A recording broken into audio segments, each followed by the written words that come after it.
സൂപ്പറായിട്ടുണ്ടോ കടി? അടിപൊളി ചട്ടണി കുറച്ചെടുക്കുക, കിഴങ്ങെടുക്കുക. ഞാനേ പണ്ട് സ്കൂളിൽ പഠിക്കുന്ന സമയത്തൊക്കെ ഇതൊക്കെ എൻ്റെ വീട്ടിൽ ഉമ്മ ഉണ്ടായത്. അത് ഞാൻ ഇഷ്ടംപോലെ കഴിയും. അതുകൊണ്ടാണ് ഞാൻ 10ൽ ഫയലായത്. എപ്പോഴും നിന്നോണ്ടിരിക്കും, പഠിക്കൂല.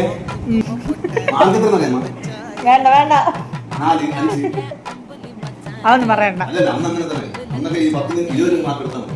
നിങ്ങളിപ്പോ പാണ്ഡുരങ്ങളെത്താ ജീവിച്ചതില്ല. പണ്ട് കാലങ്ങളൊക്കെ ഇതിൽ തന്നെയാണ് നോക്കുന്നത്. പണ്ടെന്ന് പറയുമ്പോൾ ഞാൻ വയസ്സൊന്നുമില്ല, 28 വയസ്സേ ആയുള്ളൂ. 28. കണക്കുകളൊക്കെ നമുക്കൊന്ന് പരിശോധിക്കണമല്ലോ. ഒരു 30-35 അല്ലേ? ഇതേപോലെ നിങ്ങൾ ഇതേപോലെ നല്ല ഇറക്കി ഫുഡൊക്കെ കഴിക്കും. കഴിച്ചാൽ എന്നെ പോലെ ദിവസം കൂടെ ഇരിക്കുകയും ചെയ്യുന്നത്. എവിടെ ആ നേരം ഉണ്ടെങ്കിലും ബാർക്ക് പണ്ട് ഇതേപോലെ